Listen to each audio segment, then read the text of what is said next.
Mr. Chua Tian Poh, Chairman of the Singapore Chinese Cultural Centre, members of the SCCC Board, ladies and gentlemen. I'm very happy to be here today in this beautiful new building for the official opening of the Singapore Chinese Cultural Centre. A civilization is defined as much by its arts and culture as it is by its technology, its power, or its prosperity. Yes, creating jobs, attracting investments, training and upgrading workers, staying competitive in the world economy. These are all essential. But man does not live by bread alone. Human beings need the arts and culture to nourish our souls. We are moved by beauty. We feel empathy and love for others. We yearn to see a world in a grain of sand and a heaven in a wildflower, as the English poet William Blake put it. We certainly don't wish Singapore to be a first world economy, but a third-rate society with a people who are well off but uncouth. We want to be a society rich in spirit, gracious society where people are considerate and kind to one another, and, as Mencius said, where we treat all elders as we treat our own parents and other children as our own children. We've made progress in these respects, but we are far from perfect. From time to time, we still come across Singaporeans who behave deplorably, like recently, when a frail old man was shoved around at a hawker center. But I was relieved that people were outraged by this behavior. It could have been worse. Singaporeans might have regarded such behavior as normal. After all, in many countries, if you don't jostle to get to the front of the queue, you will simply be elbowed aside. And if you put your tissue paper there to chop it, it'll just be swept away. And it wasn't too long ago that Singaporeans did the same, as those of you my age may remember. So we've come a long way indeed. Today we are a modern and developed society, but remain rooted in our Asian cultures. And this sense of rootedness gives us a sense of identity and confidence. We are also a multiracial, multi-religious, and multicultural society. This diversity is a fundamental aspect of our respective identities. Our aim is integration, not assimilation. No race or culture in Singapore is coerced into conforming with other cultures or identities, let alone that of the majority. Ours is not a melting pot society, with every race shorn of its distinctiveness. Instead, we encourage each race to preserve its unique culture and traditions, while fostering mutual appreciation and respect among all of them.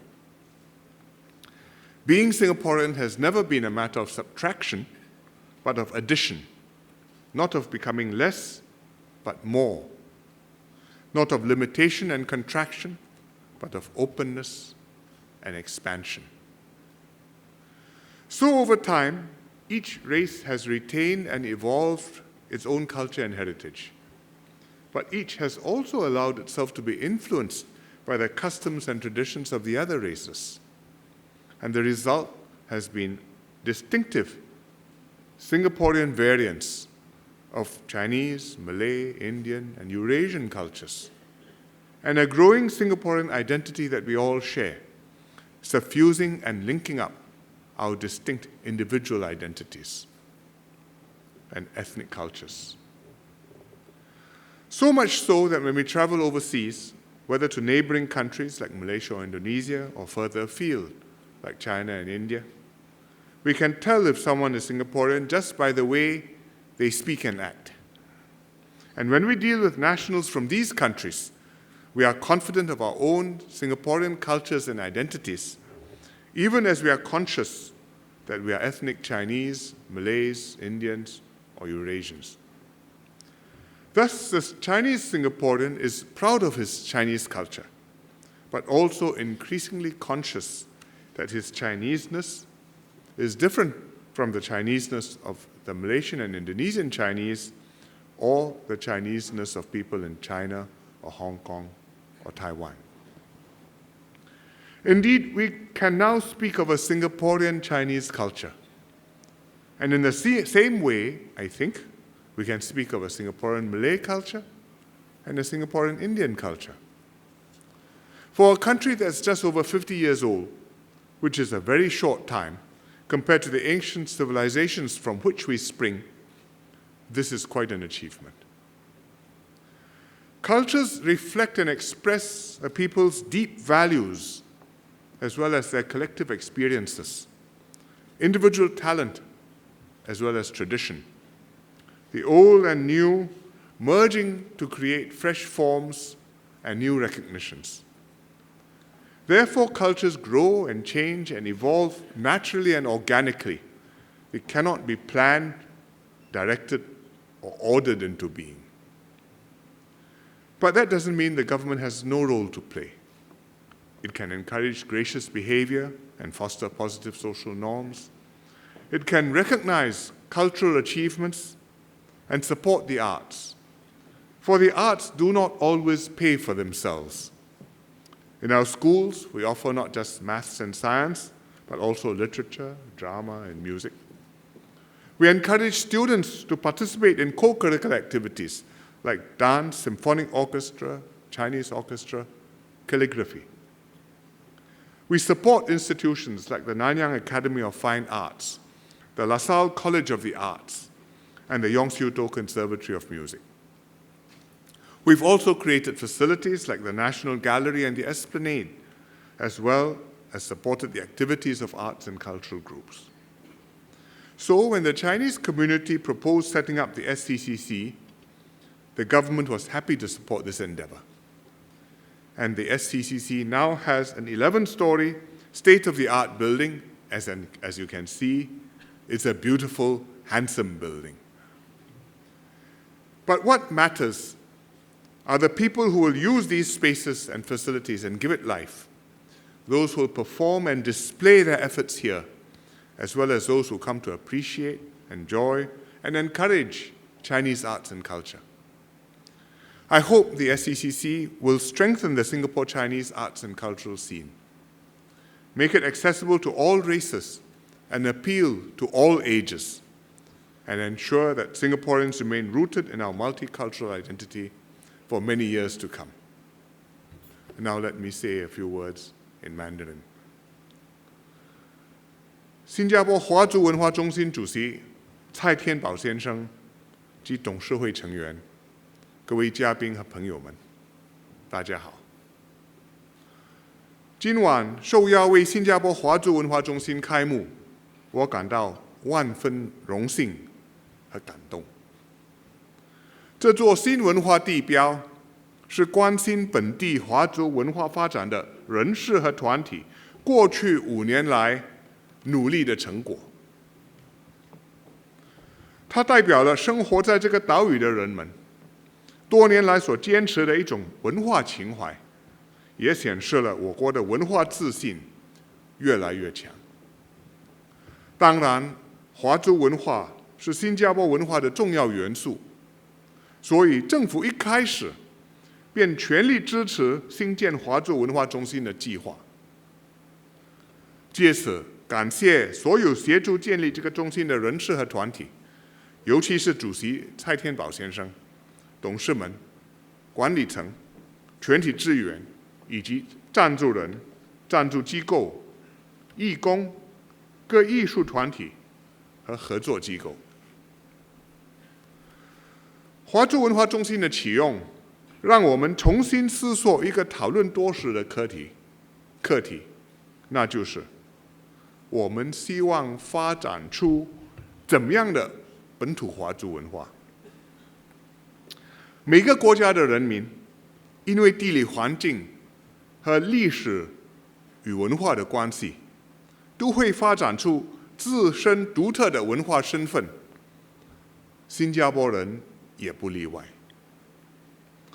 作为新加坡人，我们已经有了本身的独特面貌，这是历经几代人之后，在特定的社会环境中所逐渐发展出来的文化身份。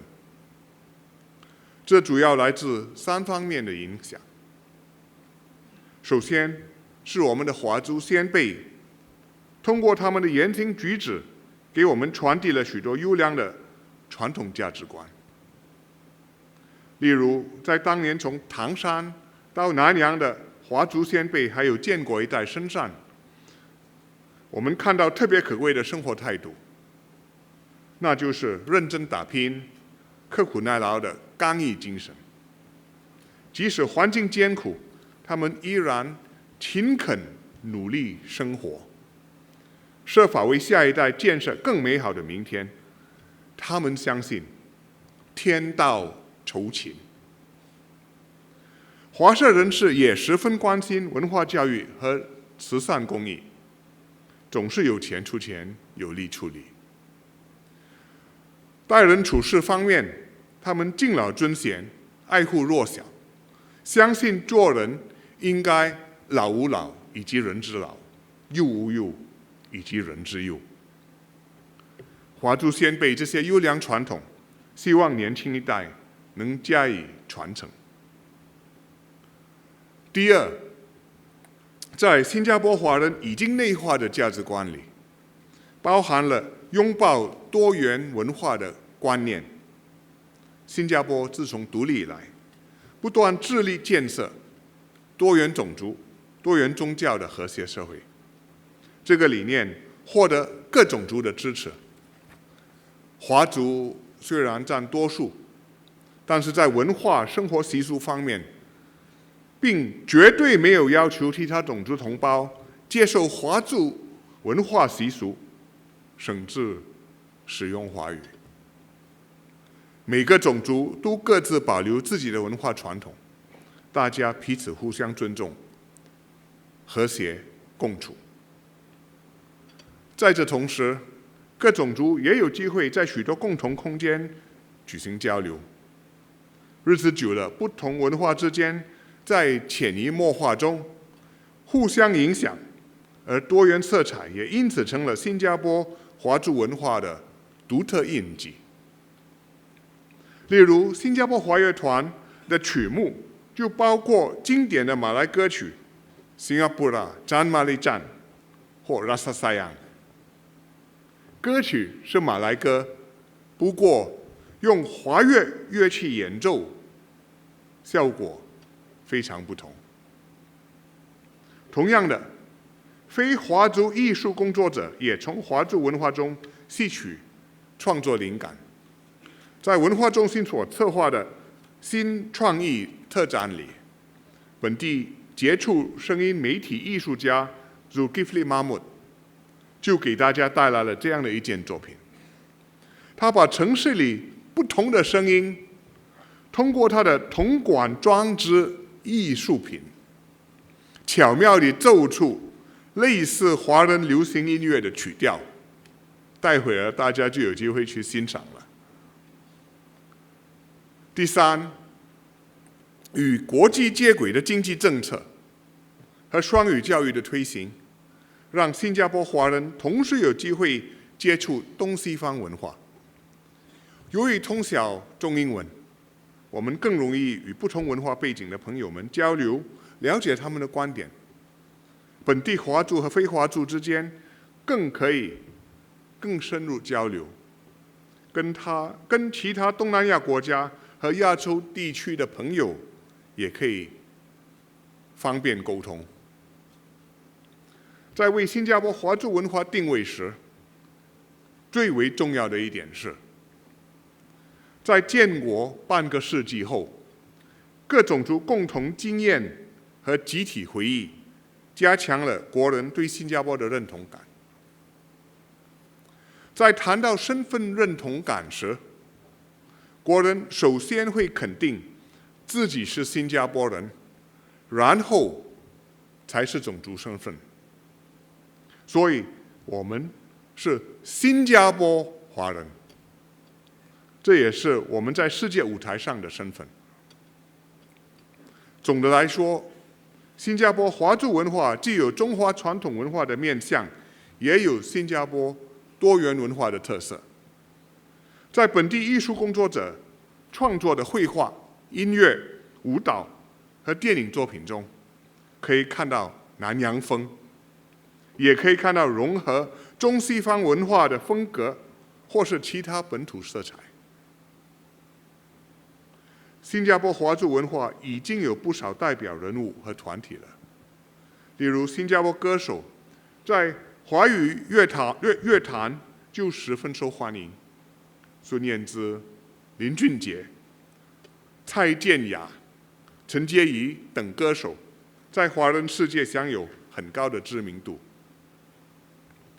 在戏剧方面，我们有实践剧场、戏剧盒、9年剧场等优秀的剧团。